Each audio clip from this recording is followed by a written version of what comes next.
이번 동영상에서는 회계원, 기초등록, 계좌등록 메뉴에 대해 설명드리겠습니다.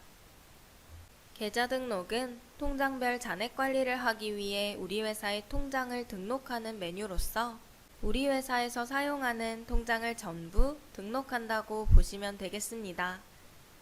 하단의 신규 버튼을 클릭하고 통장을 등록할 수 있는데요. 계좌 코드 항목에는 중복되지 않는 임의의 번호를 넣어주셔도 되지만 일반적으로 계좌 번호를 입력해 주시면 됩니다. 그리고 바로 밑에 있는 계좌명 항목에는 우리가 통장을 부르는 명칭을 입력해 주시면 되는데요. 이렇게 해당 계좌가 속한 은행과 계좌번호 마지막 자리 숫자를 입력해 주시는 경우가 대부분입니다.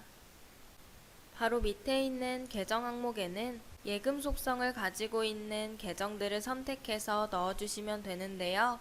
기본적으로 보통예금 계정을 많이 사용하시기는 하지만 등록하는 통장의 성격에 따라 선택해서 사용하실 수도 있습니다. 일반적으로 입출금 통장이나 마이너스 통장은 보통예금 계정을 많이 선택해 주시고 은행에서 대출을 받았을 때는 장기, 단기 차입금 계정을 많이 이용해 주시는데요. 단기 차입금의 경우는 1년 미만 상환일 경우 선택하시면 되고 1년 이상 상환일 경우 장기 차입금 계정을 선택해 주시면 됩니다. 바로 아래쪽에 있는 검색창 내용은 우리가 해당하는 통장에 대한 키워드 값을 넣는 항목입니다. 해당 통장을 따로 부르는 명칭이 있다면 검색창 내용에 그에 해당하는 내용을 입력해 두고 전표 입력 시 검색창 내용에 입력한 내용으로 통장을 불러올 수 있습니다. 적요 부분에는 통장에 대한 메모사항을 기재해 주시면 되는데요. 지금 만들고 있는 통장이 마이너스 통장이라고 가정하면 해당 통장의 마이너스 한도액이 얼마인지 금액을 적으시거나 혹은 지금 만들고 있는 통장이 대출 통장인 경우 대출 상품 상환일이 언제인지 그 기간을 적어주셔도 됩니다.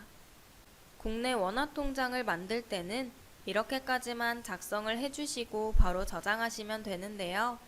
만약 사용하는 통장이 외화를 사용하는 통장이라면 맨 마지막에 있는 외화 계좌 항목에 이렇게 외화를 지정해 주시면 됩니다.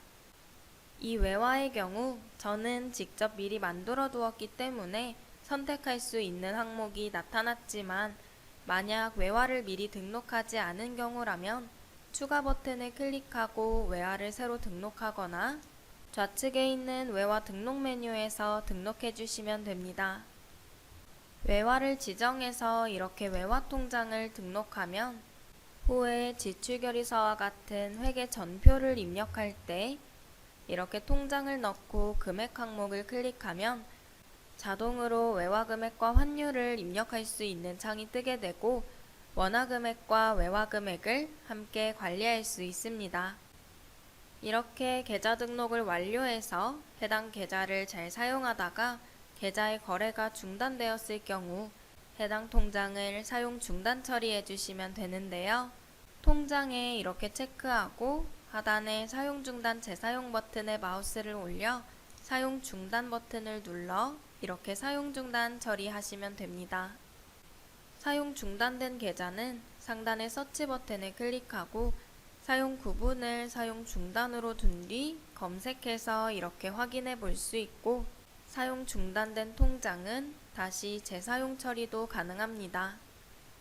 물론 더 이상 사용하지 않는 통장이라면 삭제 처리할 수도 있지만 통장을 삭제하기 위해서는 그동안 해당 통장으로 입력했던 전표부터 먼저 삭제하는 과정이 필요하기 때문에 사용 중단하여 관리하는 것을 권장드립니다. 지금까지 계좌 등록 메뉴에 대해 설명드렸습니다.